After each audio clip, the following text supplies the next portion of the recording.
നമസ്കാരം, എല്ലാവർക്കും കേരള റെസിപ്പിയിലേക്ക് സ്വാഗതം.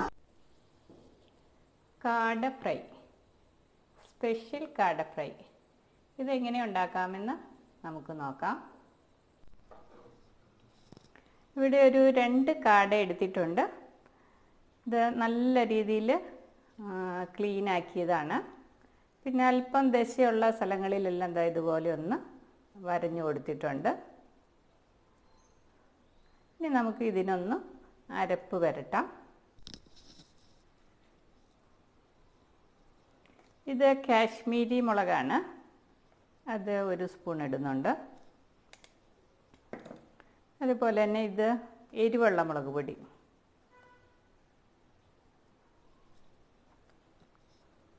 പിന്നീട് ഇതിനാവശ്യത്തിനുള്ള മഞ്ഞൾ,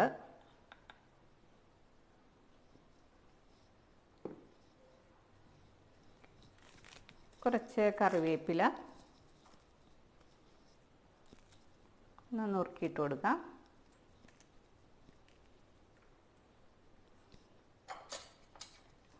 പിന്നീട് ഇതിലേക്ക് ഇത് വെളുത്തുള്ളിയും ഇഞ്ചിയും കൂടെ അരച്ചെടുത്ത പേസ്റ്റാണ്, അത് കുറച്ചിട്ട് കൊടുക്കുക. 2 കൂടെ ഉണ്ട്, വെളുത്തുള്ളിയും ഉണ്ട് ഇഞ്ചിയും ഉണ്ട്. ഇതിലേക്ക് കുറച്ച് കുരുമുളക് പൊടി, അതുപോലെ തന്നെ അല്പം ഗരം മസാല, ഇതിലേക്ക് ആവശ്യമായ ഉപ്പിട്ട് കൊടുക്കാം.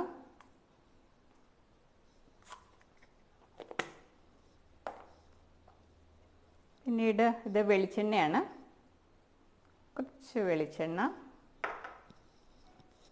പിന്നീട് നാരങ്ങയുടെ നീര്,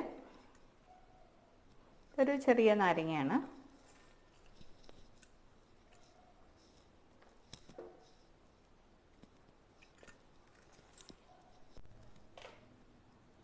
പിന്നീട് ഇതിലേക്ക് ഇത് അല്പം അരിപ്പൊടിയാണ്. ഇതെല്ലാം കൂടെ മിക്സ് ചെയ്തിട്ട് പിന്നെ ആവശ്യത്തിന് ഉപ്പൊക്കെ പാകമാണോ എന്ന് നോക്കണം. ഇത് നല്ല രീതിയിൽ നമുക്കൊന്ന് കൈവച്ച് തന്നെ കുഴച്ചെടുക്കാം. അല്പം വെള്ളം നമുക്ക് ഒഴിച്ചു കൊടുക്കാം, കുറച്ച് മതി.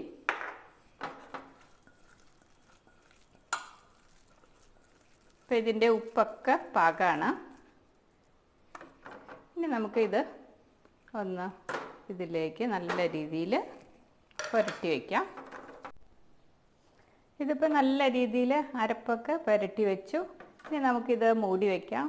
ഒരു 2 മണിക്കൂർ നേരം ഇതിങ്ങനെ ഇരിക്കട്ടെ.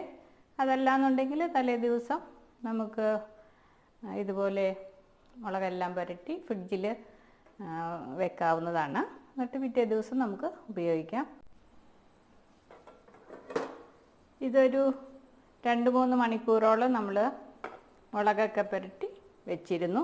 ഇനി നമുക്ക് ഇതൊന്ന് ഫ്രൈ ചെയ്തെടുക്കാം. അതിന് ഒരു ചീനച്ചട്ടി വെച്ചിട്ടുണ്ട്. ഇതിലേക്ക് ആവശ്യത്തിനുള്ള വെളിച്ചെണ്ണയാണ് ഒഴിക്കുന്നത്. എണ്ണയൊന്ന് ചൂടായി വരുമ്പോൾ നമുക്ക് കുറച്ച് കറിവേപ്പില ഇട്ട് കൊടുക്കാം.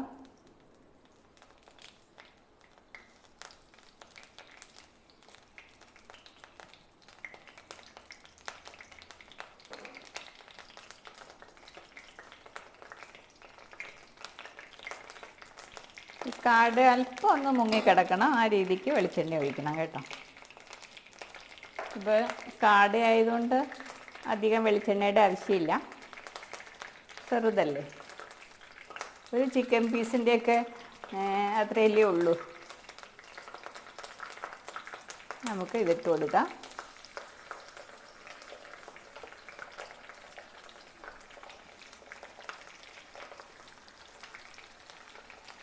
ചെറിയ തീയിലിട്ട് കൊടുക്കാം.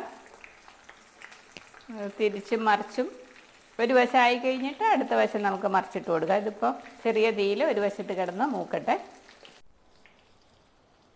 ഒരു 10-15 മിനിറ്റ് ആയിട്ടുണ്ട്. നമുക്ക് പതുക്കെ ഒന്ന് മറിച്ചിട്ട് കൊടുക്കാം.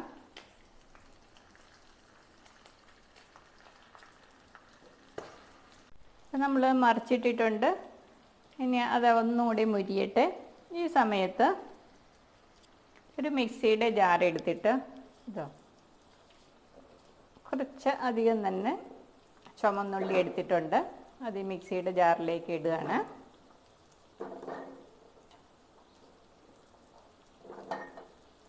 അതുപോലെ തന്നെ കറിവേപ്പില,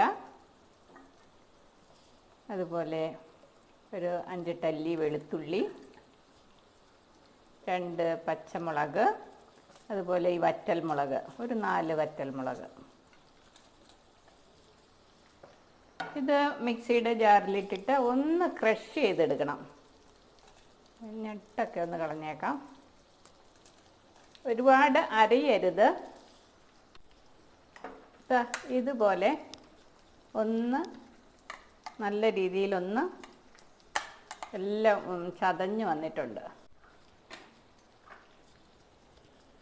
ഇത് വാളംപുളിയാണ്. ഈ കുറച്ച് വാളംപുളി എടുത്തിട്ട് കുറച്ച് വെള്ളം ഒഴിച്ച് നമുക്കിതൊന്ന് ചാലിച്ചെടുക്കാം. അല്പം പുളിനീര് വേണം. ഇപ്പോൾ ദേ കാട രണ്ടും നല്ല രീതിയിൽ മുരിഞ്ഞിട്ടുണ്ട്. നമുക്ക് ഈ എണ്ണയിൽ നിന്ന് മാറ്റാം.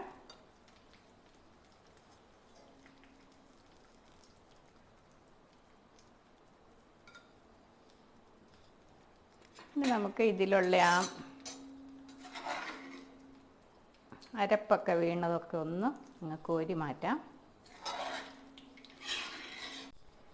ഇനി ഈ എണ്ണയിലേക്ക് നമ്മൾ ഈ ചതച്ച് വെച്ചിരിക്കുന്ന ഉള്ളി മുളകും ഇട്ടൊന്ന് വഴറ്റാം. അതിൻ്റെ കൂടെ തന്നെ കുറച്ച് ഇഞ്ചി അരിഞ്ഞതും കൂടെ ഇടുകയാണ്.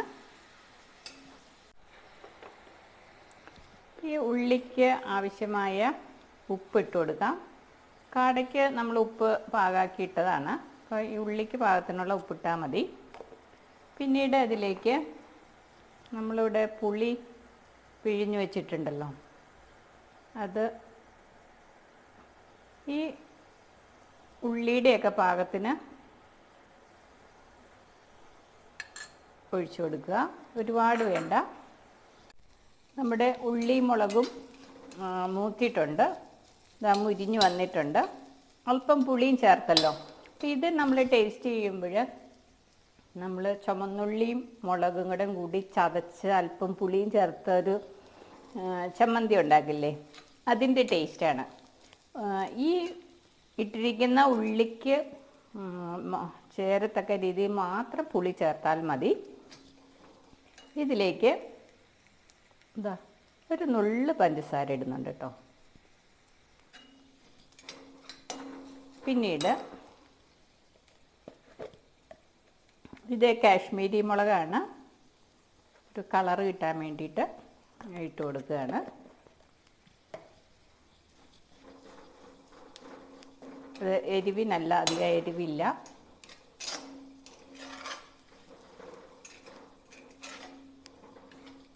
ഇനി നമുക്ക് ഈ വറുത്ത് വെച്ചിരിക്കുന്ന ഈ കാടയെ ഇങ്ങോട്ട് ആക്കി കൊടുക്കുക.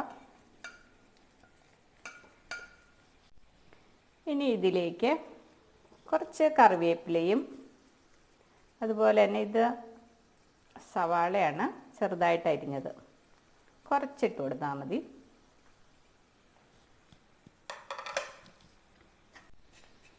ഈ സവാള ഉള്ളിയൊന്നും അധികം വാടണ്ട, ഒന്ന് ചൂടായാൽ മതി. ഇനി നമുക്ക് തീ ഓഫാക്കാം.